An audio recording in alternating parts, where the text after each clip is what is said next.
Hello, everyone. It's Michael Jaco with Unleashing Intuition Secrets. And America is at war.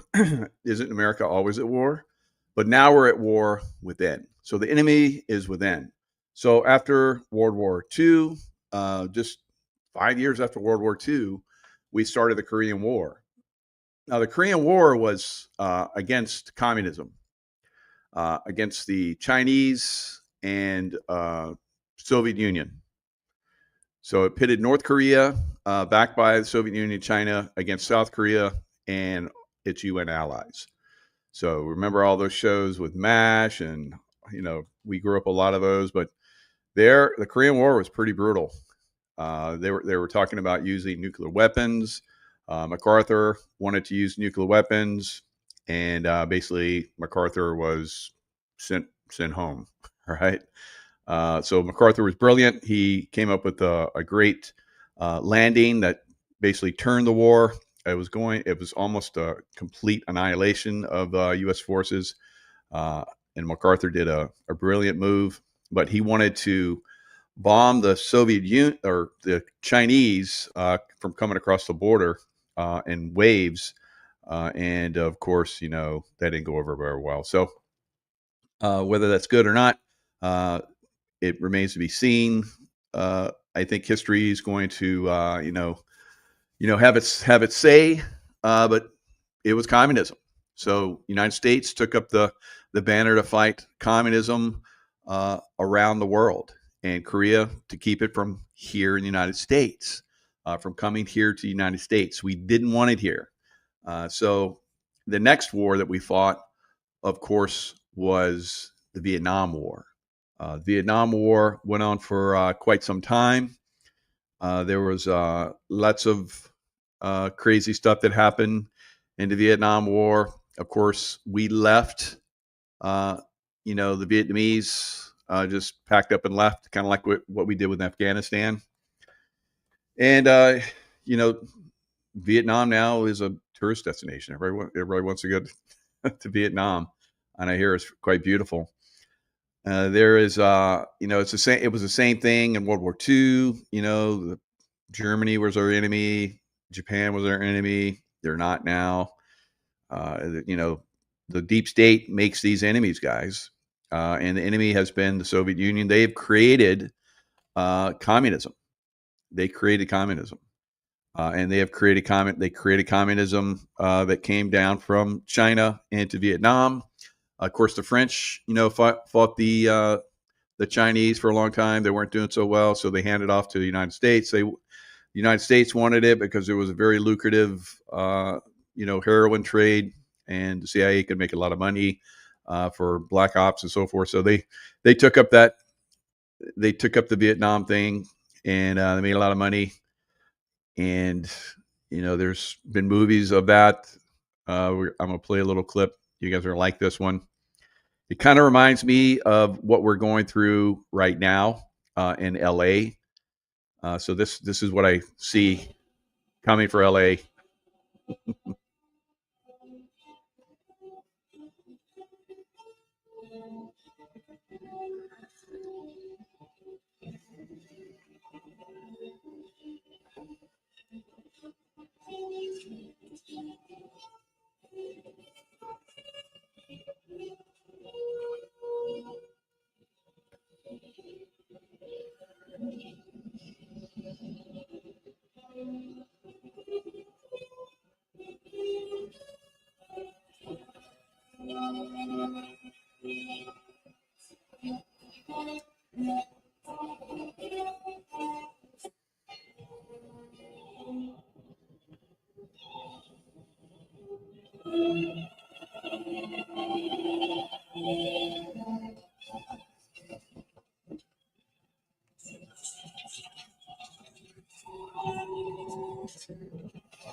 So soon coming to LA, I believe, because the communists have basically have taken over LA.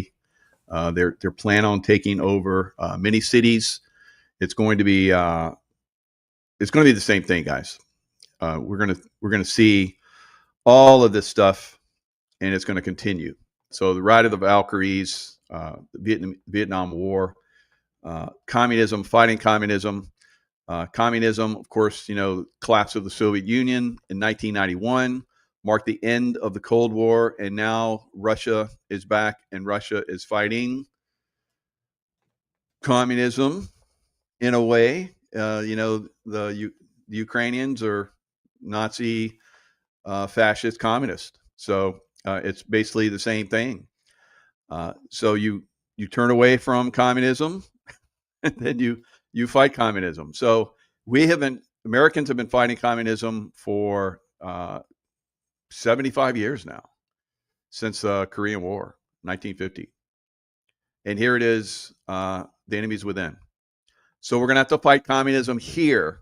Now, it's not a civil war, because these Democrats, basically, that are trying to push us into a communist country, like they did. That's why they hate Russia, and why they keep coming after Russia, because Russia threw them off. And they have been going after Russia big time, haven't they? Same thing with the communist. Everyone knows that Europe is communist. They're communist.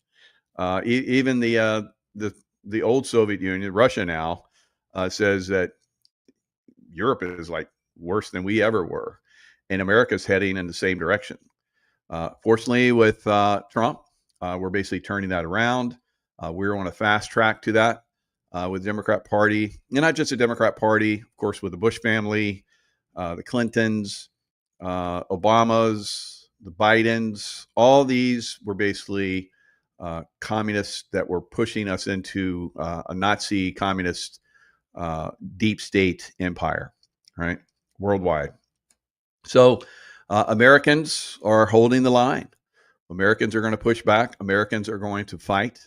Americans are going to fight in our cities, because it's now within. We've kept it away. We fought it outside of the United States. Now it's within, right? So I fought communists my whole career. My whole career was about fighting communists all over the world, right? And me and other people that fought the communists are saying the enemy's within. It is. The Democrats and the Republicans, and a lot of Republicans are all on board with this, guys. So we're going to have to probably have a complete collapse of the political system, because it's basically compromised, massively compromised. Now, can we, utilize what we have right now? I think Trump and his administration is helping. They're not perfect, all right? They're not perfect, but they are amazing. I think it's the best government that I've seen probably in my lifetime. Reagan was good, but the Reagan administration was compromised too. Remember, his vice president was Bush Sr., who was very, very compromised as a communist. And so there you go. Republicans as well. Republicans are a problem too. Nazi family, the Bush family, totally Nazi. That's why we don't see the Bush family anymore. Everybody recognizes the Bush family as being Nazis, right? So we'll never see the Bush family come back in the political realm again, because they're completely compromised. Everyone knows that they are horrific, and they will never be allowed to come back again. All right. Same thing with the Clintons. Same thing with the Bidens, Kamala, all of them communist, all of them. All right. So we have to recognize that these are communists, and I'm not blowing smoke. You guys know that I've done this my whole life. These are communists, and they're trying to take over America. So the collapse of the Soviet Union in 1991 marked the end of the Cold War, a long period of geopolitical tension between the United States and the Soviet Union. Of course, I remember a lot of those guys that were on the, there's like these films that were out there where, there was nuclear bombs going off. And people got really concerned about that because they saw how horrific that was, and it basically turned consciousness. So consciousness decided, no, we're not gonna do this anymore. The Soviet Union, of course, after Chernobyl collapsed because the people of the Soviet Union who have been convinced that, don't worry, the good guys are going to take over. The good guys are winning. Maybe the white hats are winning. Don't worry, everything's fine. I've been saying for a long time that the white hats are obviously not winning, but a lot of people keep saying that the white hats are in control. That's bullshit. That's bullshit. And you just saw that in LA. Now there has to be exposure of this, and then once this starts off, now that the storm is upon us, we've heard about this storm coming. The storm is here now with the LA invasion and the little mini war that happened there, right? And that's going to continue, and it's going to get more intense. Probably on the 17th, we're going to talk about that. So, the Ride of the Valkyries. Some of you guys are saying you couldn't hear that. Sorry about that. Hopefully, I'll turn it up a little bit, maybe for this next theme song. You'll get this one. We'll see. If you guys can't hear it, then just let me know, and I'll just shift to something else.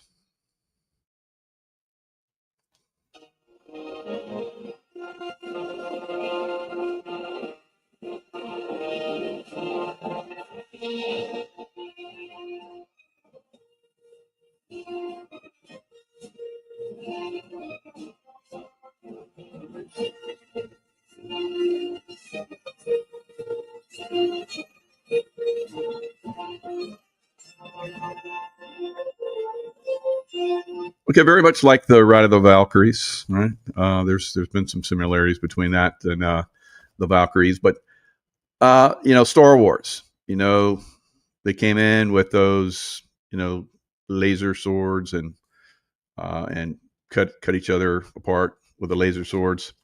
It's kind of like the samurai, lopping off heads. Probably something we should be seeing right now, but it's not going to happen at this point. But I think it could, something like that. It's going to get brutal because these guys are not going to play around, and we don't realize that we're completely compromised at this point, and we have to really fight for our country right now. All right, so I'm going to share a little bit and walk you through some of the stuff I've been posting on X, and it gives us a really good overview of what's being shared. Social media basically is, how we win this war. This is a 5D war, 5-dimensional war, information war. So I'm like, hoo-yah, Elon is back on point, let her rip. So Elon's posting, this is not okay. So Elon's back. He took down all of his mean posts about Trump. So they're all gone. And who knows, that's just probably one of those reveals to see who's on board and who's not, who's naughty, who's nice, type thing. So, we're seeing, this military involvement. If you guys have seen these cards, these are like those remote taxis or whatever, I think. And they were all in a line, all in one military line, and they were all burning. So who brought these taxis in? Did they call them in? Were they riding them in and then they stopped them? Or did they somebody on board with having their taxis burned, all of them in a line?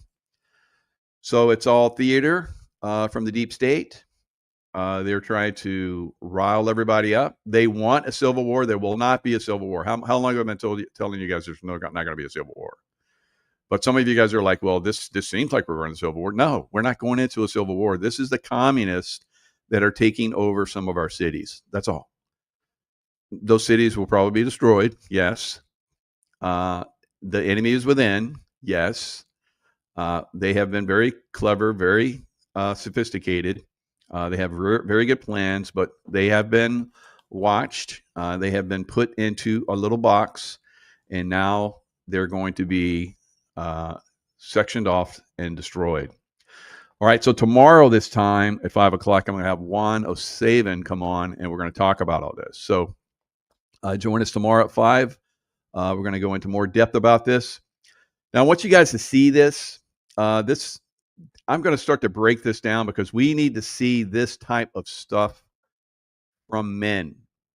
And we need to see this from law enforcement. And we need to see this from National Guard. And we need to see this from military when they start to be called in. When they start to be called in.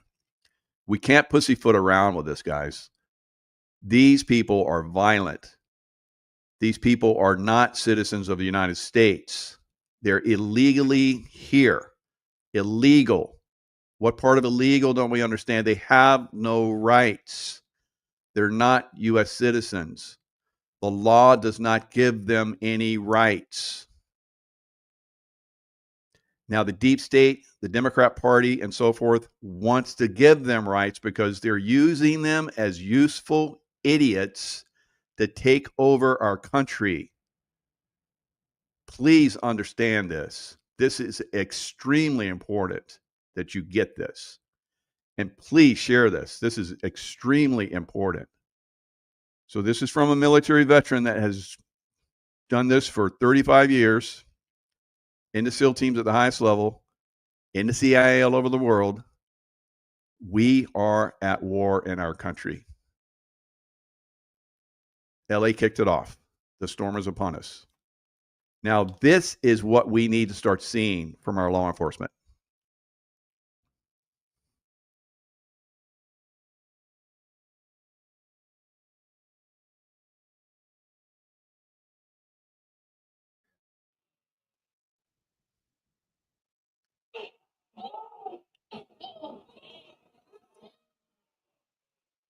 I don't know. I guess that guy played football. He must have been a lineman, taking guys like me out to try to slip through the line with the ball, fullback. But that was a nice takedown, right? Now this is LAPD. This was one of the rare ones that we've seen. This is one of the rare ones we've seen. Now see all these are alpha males that are stepping up. All right, so somebody stepped up. And everybody's like, I guess it's on, let's go. And they jumped in and they did the right thing.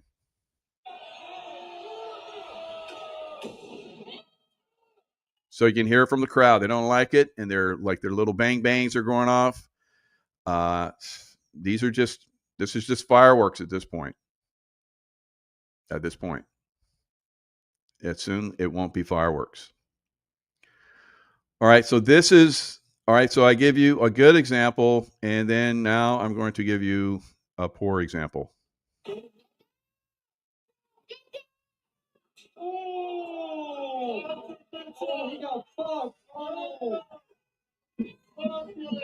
So you saw that guy, he got hammered with a rock. All right, so these guys, I guess, ran out to get something out of the car. Why the hell they stopped there, I don't know. But anyway, the cars are there. They're getting smashed by those center blocks that we've seen that have been positioned so that they can be utilized. And they're throwing. They hit this guy in the head. Fortunately, he had a helmet on. Otherwise, he'd probably be dead.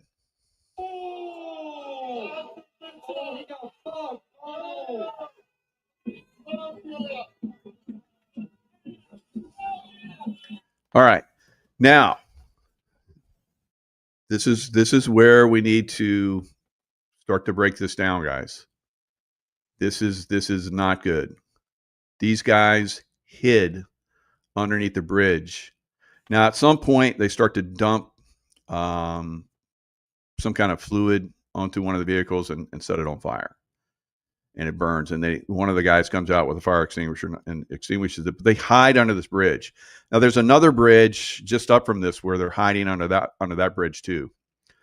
So from the top, they're throwing rocks, these center blocks that has been dropped off for them to utilize. All right, we've seen this in George Floyd 1. This is George Floyd 2, basically. All right, but it's going to be on a much, much, much bigger level because now we're going into the attempted takeover America. All right. So that is attempted murder. That is attempted murder. But these guys still hid under the bridge. And back up the street, I posted this. Yes, and I'm not going to go into that. It's further down here.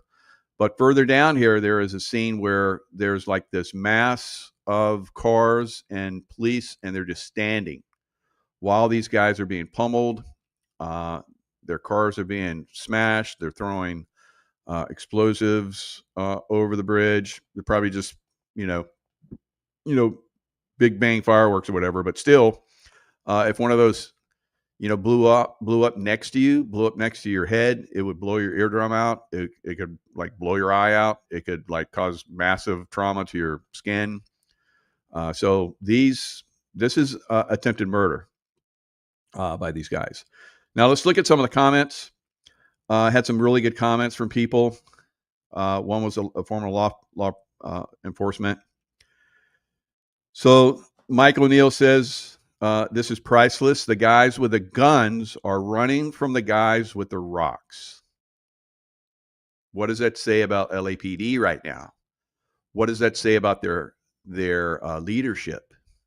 What does that say about the political situation in California? We all know what it says. They're allowing the communists to come in and take over, right? All right, so here's from Gary. As a retired CHP officer, I worked the LA riots in the 1990s. Now, this was really good. I had a SEAL buddy that had gotten out. He was SEAL Team 6 guy like me. He was a gold team guy. I was a red team guy. And he had gotten out so that he could work with the LA SWAT guys because they're badass, totally badass guys. And I don't know what's going on with them right now, but if they got called in to do something, we work with them. The SEAL Team 6 Tier 1, we work with the LA SWAT guys. They were amazing. And that was back in the day. I don't know what goes on now, but I think the military, of course, definitely under Obama, started to stop all that stuff. So those guys were like, cutting edge along with us. So my buddy got out so that he could work with them. But he had to do 2 years with the regular, police in LA. And that didn't work out really good for him. Because he's like all of us SEALs. He's like hardcore. And he doesn't put up with bullshit like this. If he was out there, oh my God, he would have made it very far. But during the Rodney King riots, LA riots, he and his team, he told us about how his team would come in. They had trained together for riots. And he said all the other LA riot groups, they'd show up and the community would throw rocks at them, whatever, and chase them off.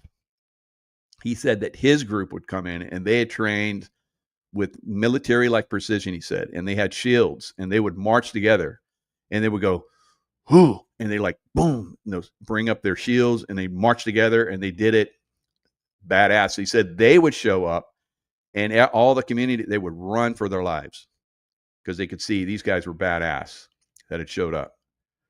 So those guys are hiding on the bridge are obviously not badass. So this guy had been in that. So my buddy, he talked about how he got in trouble because, dumbasses, he knocked the hell out of dumbasses that were trying to fight them. And he got in trouble. This was all the way back then. So he left and came back into SEAL teams, but he was the only guy in the SEAL teams. And it was allowed for him to have, he got a pin for having worked the LA riots.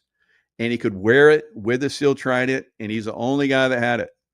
It's like he was like everybody's like, wow, look at that, that's cool.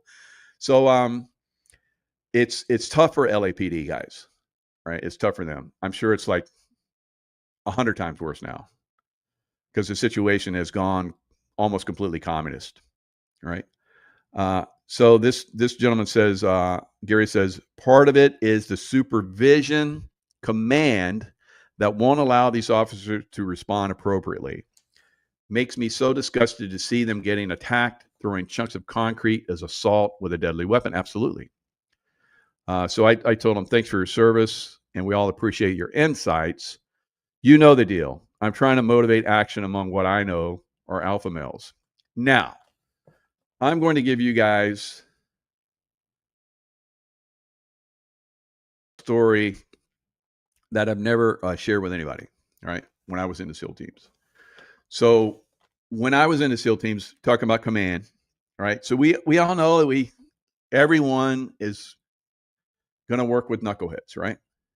And they can happen below you, above you, but you work and you still do the right thing, right? So this is my appeal to not only the good men that work in LA, but all of the good men that work throughout the country, because this is going to hit the whole country. The whole country is going to be faced with this. This is just a taste of what's coming. The storm is upon us, right? So with this story, I want you guys, I'm appealing to you guys to do the right thing no matter what. So I was in Guam. I took over. I was the operations chief. Did a great job. There was a place that was it was tough to go into this because it had failed consistently. So the guys that had been working, one of them was a buddy of mine that was a chief in the armor. So the armory, they had failed every one of their inspections. And so they're like, Mike, we need you to go up there and see if you can fix this. And I was like, okay. So I took over the armory and I started to clean it up. They had a lot of stuff they hadn't been, correctly taken care of as far as like paperwork. So the paperwork with, as you can probably imagine, with ammunition, demolitions, and so forth, has to be perfect, right? So they had not done a very good job of that. And like I told you, they had failed every inspection, and they were told, if you fail another inspection, we're going to shut the whole command down from having arms. This was a forward operating base.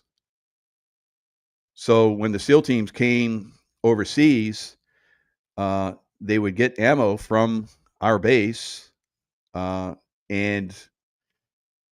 take it out on missions.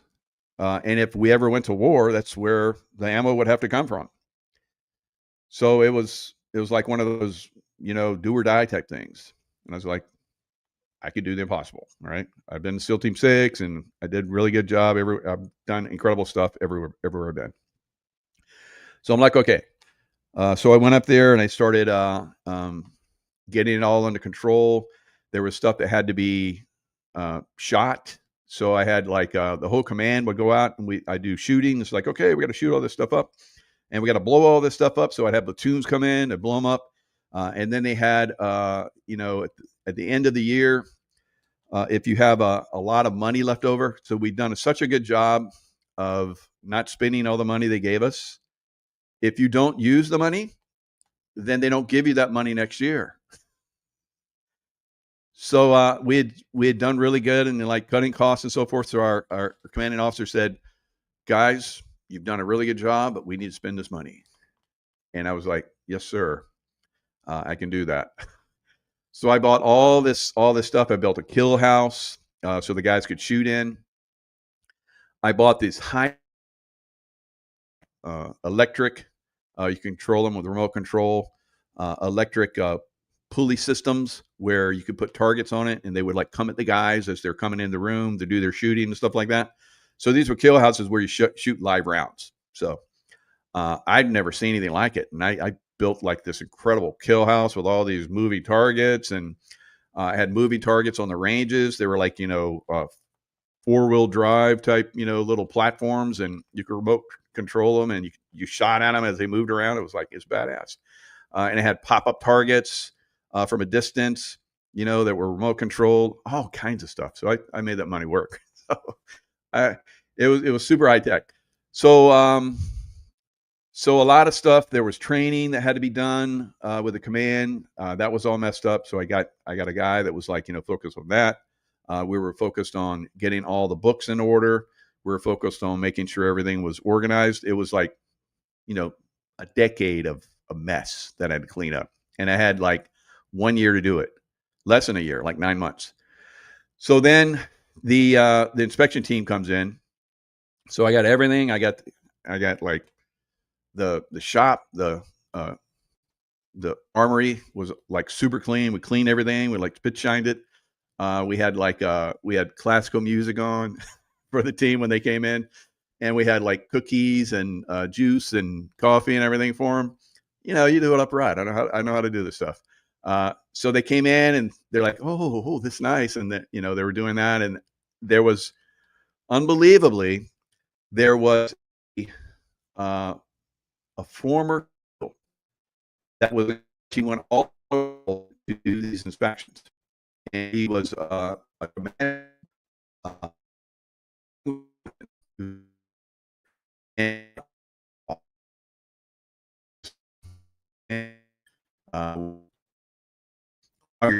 order.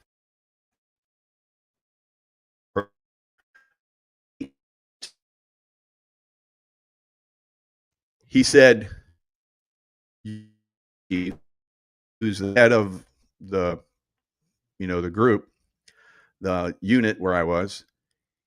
He called me and told me to fail you. He called me to tell and asked me to fail you because you were not listening to his demands. And I wasn't listening to him. I was like in one ear, yes, Master Chief. And then, so I know how to do things, and I've done this my whole career. I've done impossible things. If something's not being done right, I know how to work around it. I think I'm an outside the box guy. So he was telling me to do stuff that I was like,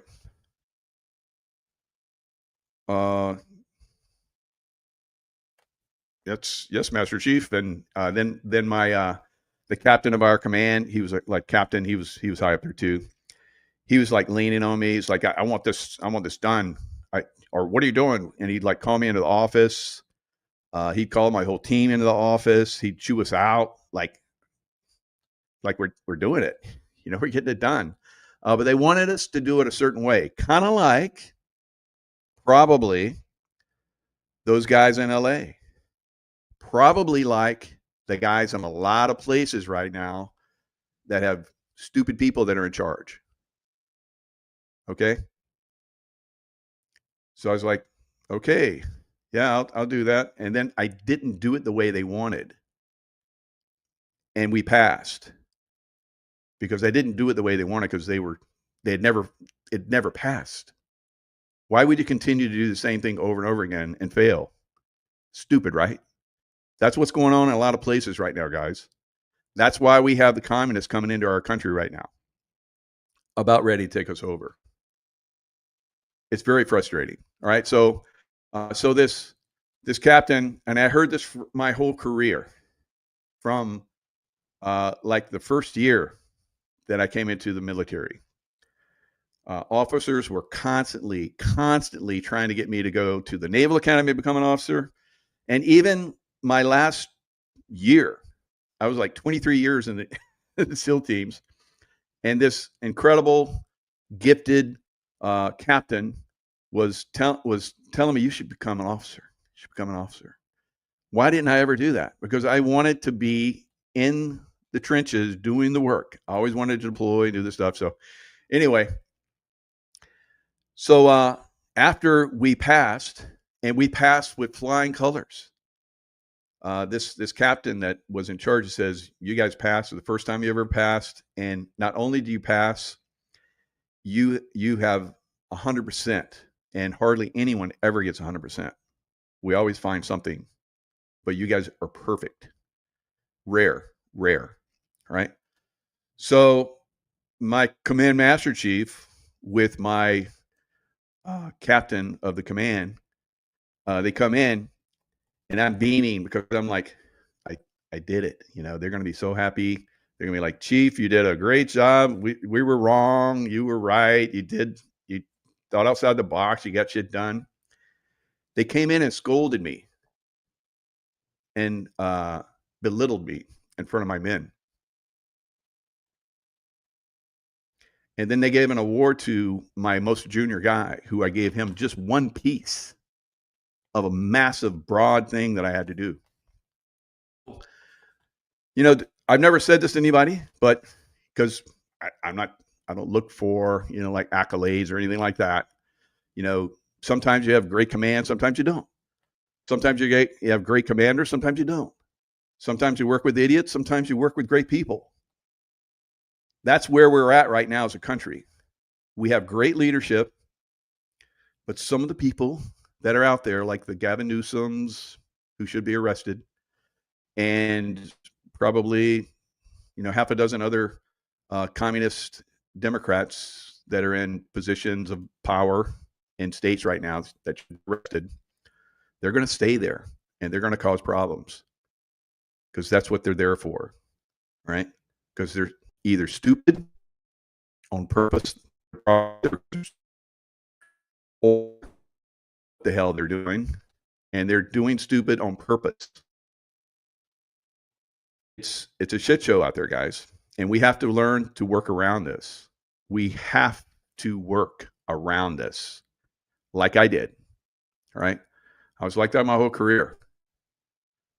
I just worked around stuff that didn't work. Just thought outside the box. I just look at stuff. It's like, no one's ever done this. I can do that. I did so many impossible things throughout my career. It's unbelievable.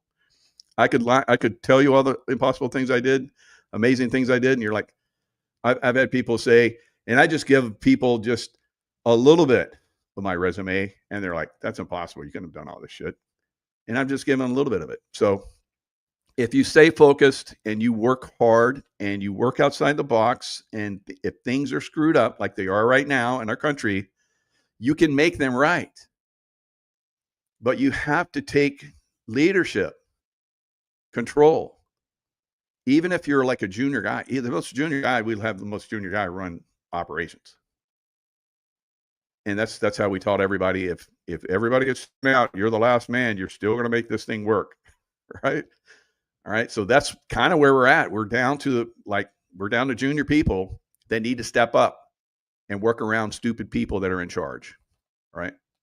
Our America is counting on you. America is counting on you to do this. Otherwise, we lose America.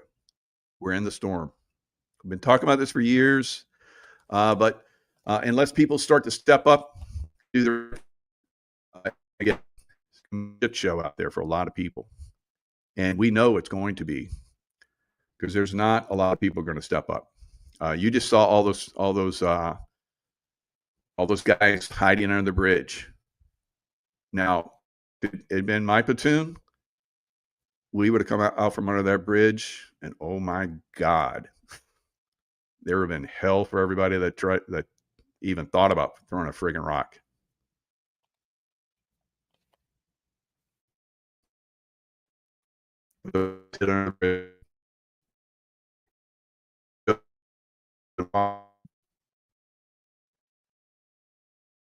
If I'd been in charge and I'd known about that or seen that,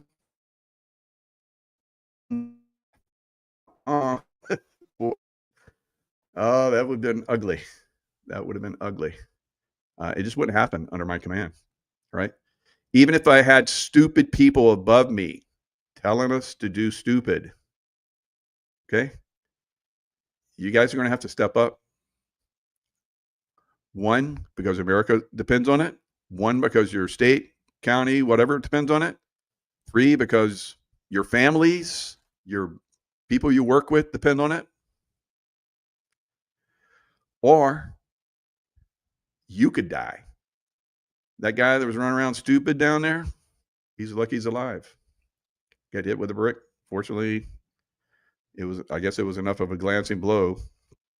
Knocked his helmet off. He probably rung his bell pretty good, but at least he's still alive. Lucky him. All right.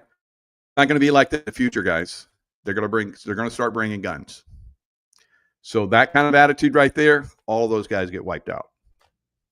All those guys get wiped out easily.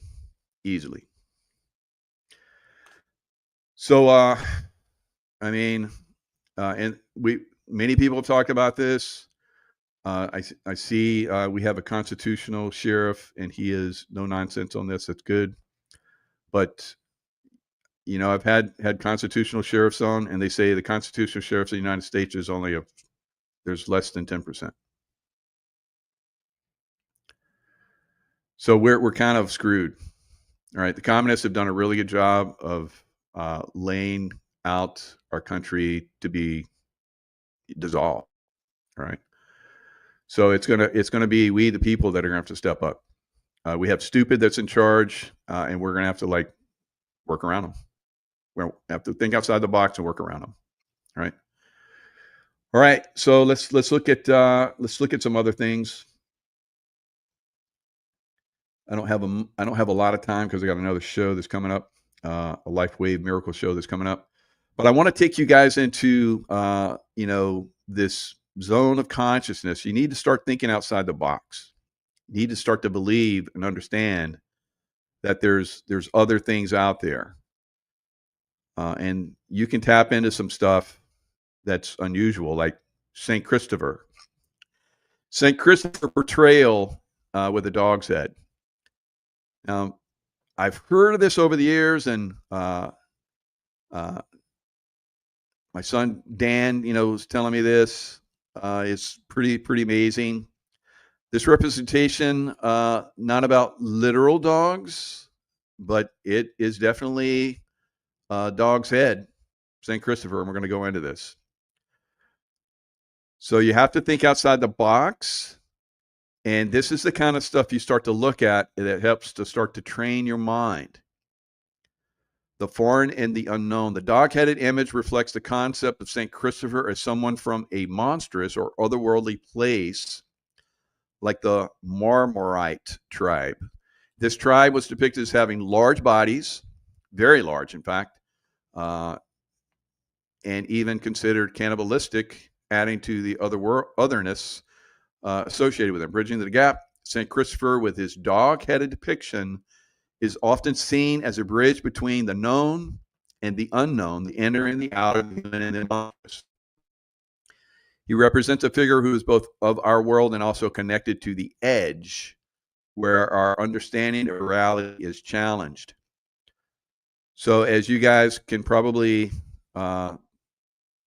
understand, as a Navy SEAL, my understanding of reality was absolutely pushed to the limit and beyond. Being able to stay up for a whole week and Hell Week, and that was basic training. A lot of people focus on Hell Week because they can kind of understand that. It's like, oh, that's incredible.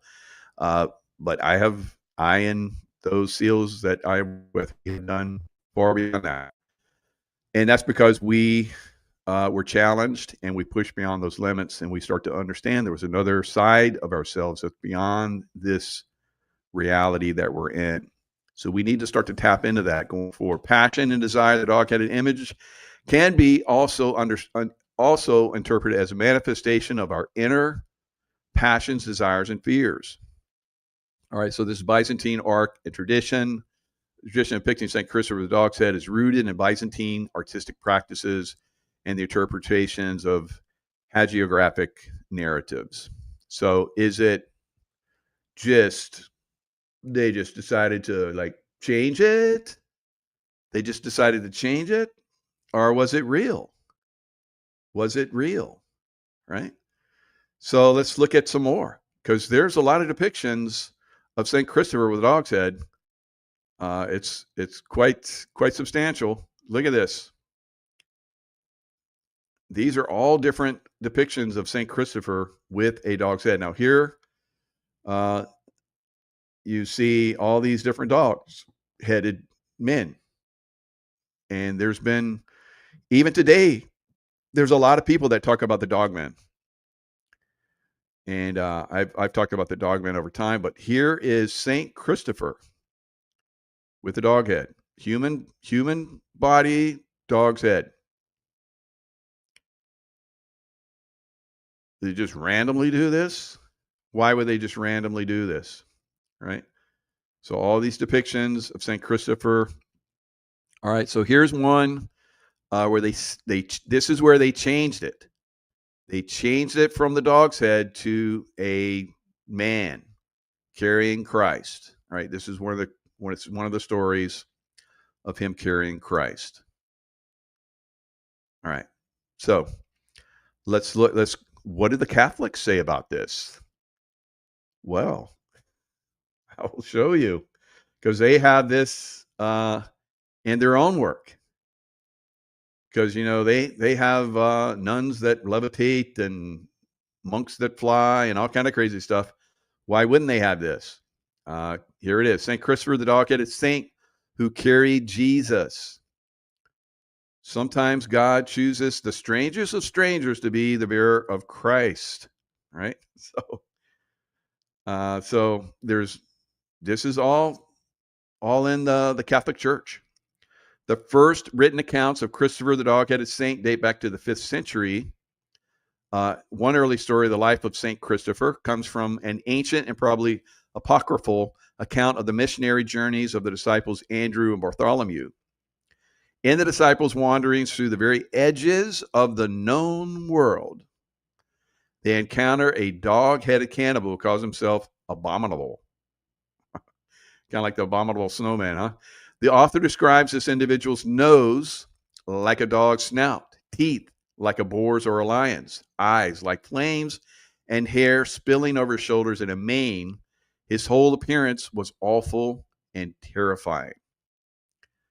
Doesn't sound like they're describing a human being like we know of a human being. It sounds like they're talking about a dog-headed man, right? So even as he is hated and persecuted, however, Reprobos, this is another one, was captured and forced to serve in the Roman Empire's military, land of the cannibals and dog-headed peoples. And, oh, wow. So he runs away, and when he converts to Christianity, his spear sprouts roots and leaves. All right, so there's a whole story around that. And then there's another one where he's one night. So this one. So as adults, finally, we come to a story that describes Christopher literally carrying the Christ child on his shoulders. This account tells of a foreign lord whose wife, though a heathen, prays to Mary for a child. She becomes pregnant with a son. As an adult, the son, named Orpheus, not only has the head of a dog, apparently a common feature in this land,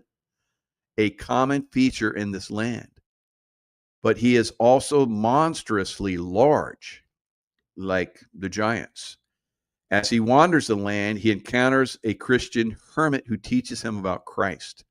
Now converted, Orpheus will still not pray or fast, since the Christian practices seem alien to him. He does, however, agree to use his physical strength and height for God's sake by ferrying people across a raging river. One night he carries a small child on his shoulders through the dark water.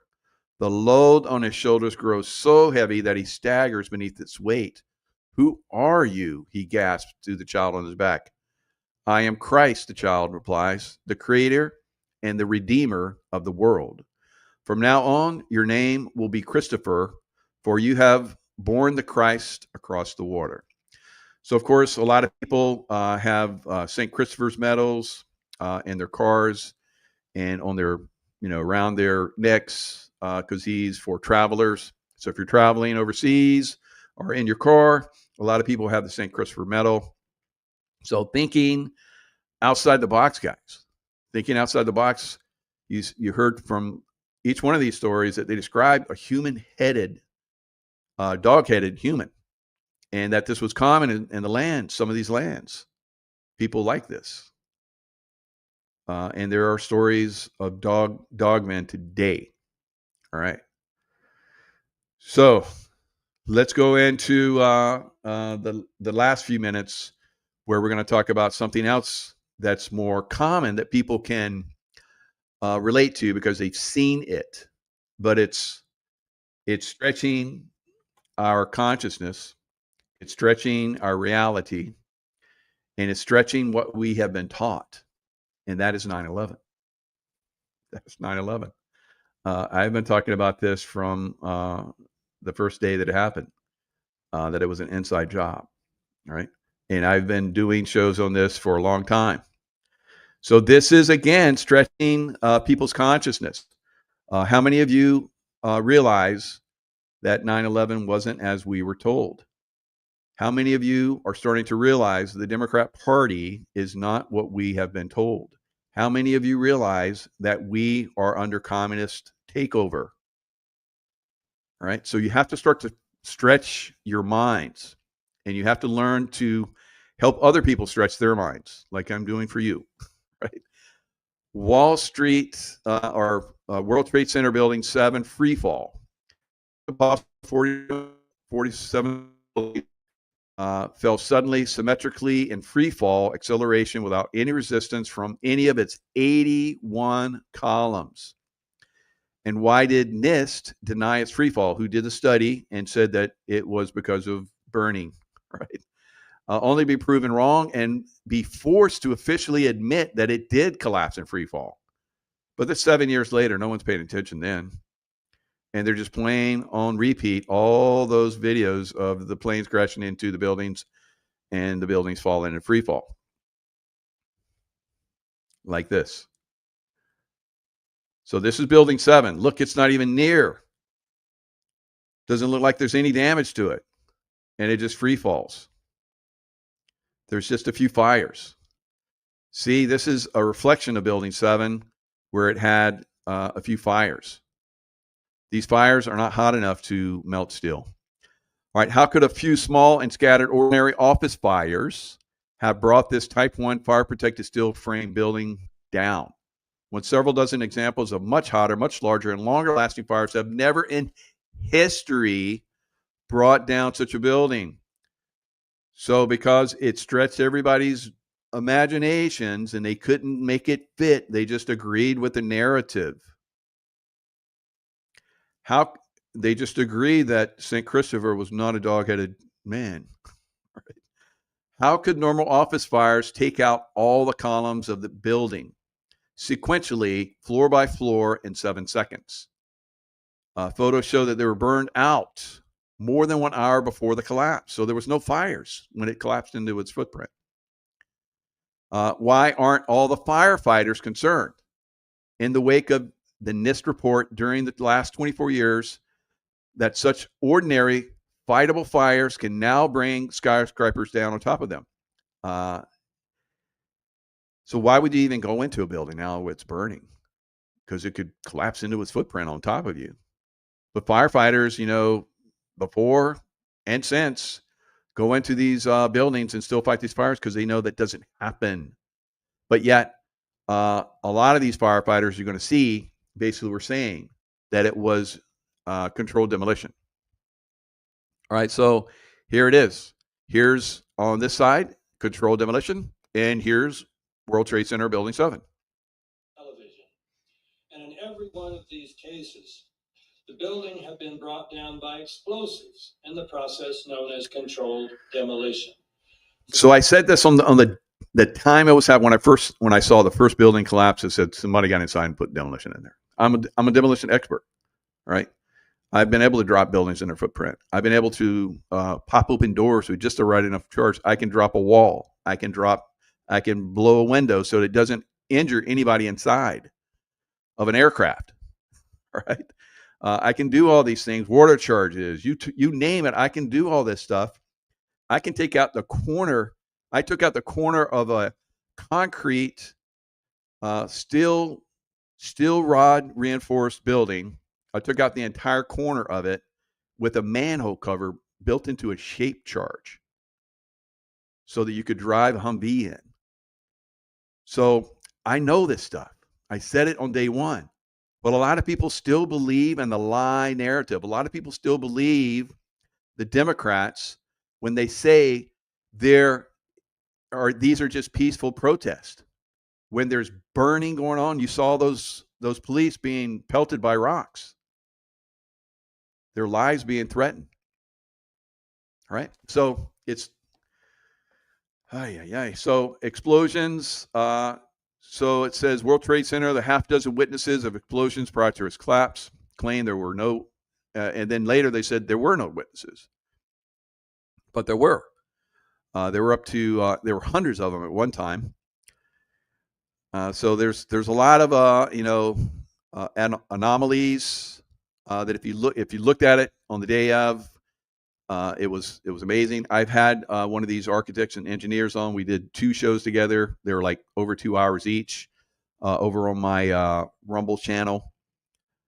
I'll probably bring it at some point over to this YouTube channel now that I see that it's not being taken down. At least it'll, if it does, at least those videos are still over there. So we talked about this. 3,600 architects and engineers signed in onto the petition at 911truth.org demanding a new 9/11 World Trade Center investigation.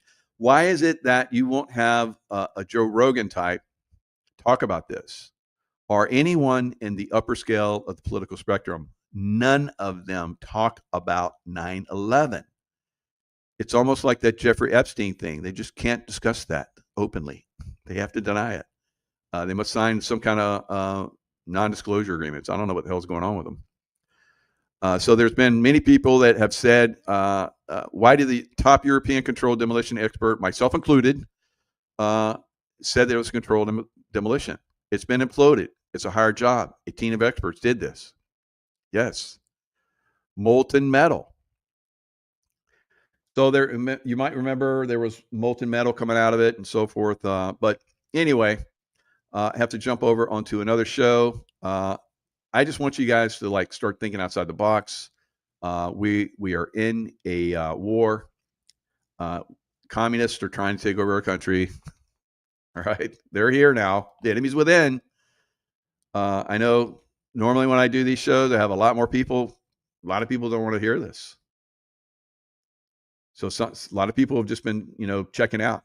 Like Mike's talking about, 9/11 and dog-headed men and saying there's communists are taking over the country. I'm out. I don't want to hear it. I have to think if I have to do that. I have to do research. I have to think, no, I'm not going to do that. That's why it's going to get ugly, guys. All right. So it's going to get ugly. We know it's going to get ugly. There's some of us to understand that. Some of us are going to fight back. And hopefully we continue to have our country. All right. All right. Lots of love. Stay in the love vibration. And I will see you guys next time.